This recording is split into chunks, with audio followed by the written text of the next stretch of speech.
Sigmund Freud's theories remain some of the most controversial and misunderstood in the world of psychology, but when it comes to desire, especially female desire, his ideas carry a raw and brutal clarity. One of his most provocative assertions is that women, on a deep unconscious level, are not attracted to the tame or the safe, but to the dangerous. Not dangerous in a violent or abusive sense, but dangerous in the way that awakens, excites, and disrupts. Freud believed that attraction is not born out of peace, it's born out of tension. A tension between what we are told we should want and what we truly crave. For women, according to Freud, the polite, predictable, and overly accommodating man does not spark real desire. He may be appreciated, liked, or even loved in a practical sense, but he is rarely desired. What triggers desire is not safety but polarity. A man who carries within him the fire of presence, assertiveness, even emotional unpredictability. This man, the dangerous man, stands as a contrast to the civilized expectations society has placed upon him. He doesn't repress his instincts, he channels them. And in doing so, he awakens something primal not only in himself, but in the woman who feels drawn to him. Freud argued that the structure of modern civilization suppresses our deepest instincts, and that suppression fuels eroticism. The forbidden becomes the most desired. What we are told to avoid, risk, power, intensity, is often exactly what electrifies us. When a man embodies controlled danger, when he stands firm in who he is, refuses to submit blindly, and operates from a place of strength, he taps into something far more compelling than politeness. He triggers the unconscious desire for contrast. And contrast, Freud taught, is the essence of erotic tension. Think about the relationships that burned with the most passion. They weren't built on comfort. They were built on energy, unpredictability, and often a subtle struggle for power. That dynamic is not toxic by default. It becomes toxic when one or both parties lack self-awareness. But when the man is grounded, sovereign, and in control of his own impulses, that same dynamic becomes deeply attractive. Freud also understood that women, like men, are driven by the unconscious, especially in matters of love and sexuality. The conscious mind may say, I want someone stable, but the unconscious craves activation. That activation comes from intensity, from a man who can stir emotion, not just provide security. Freud never implied that women want to be harmed. He understood that women want to feel alive, to feel seen, to feel penetrated, not just physically, but psychologically. The dangerous man is not reckless. He is aware of his edge. He walks with it. He brings depth, unpredictability, and a tension that keeps the feminine engaged. And that engagement? That is the soil where attraction grows.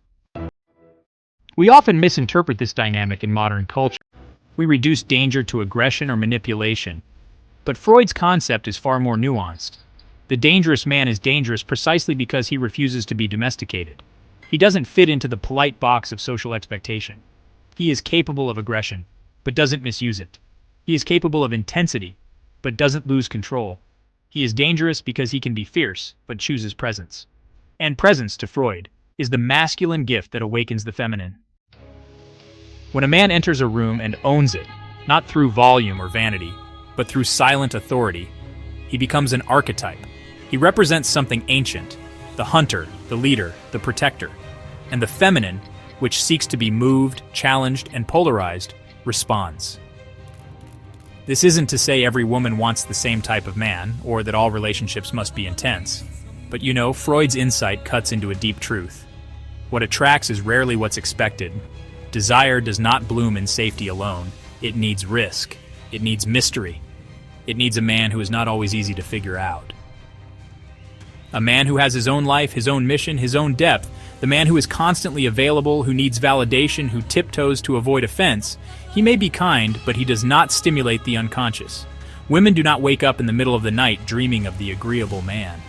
They dream of the man who challenges them, who leads them, who makes them feel the edge of their own emotions.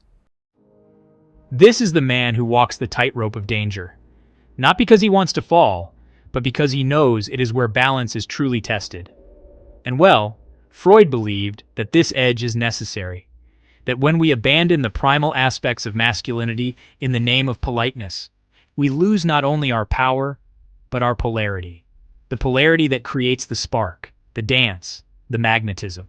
To be dangerous is to be aware of your potential for intensity and to direct it. To speak the truth even when it's uncomfortable. To take action even when it might provoke resistance. To stand your ground, not with arrogance but with presence. That is what women are drawn to. Not because they are irrational, but because they are deeply attuned to energy. And the dangerous man brings energy. He does not drain it. So, if you want to embody what Freud described, not as a tactic but as truth, you must first cultivate depth.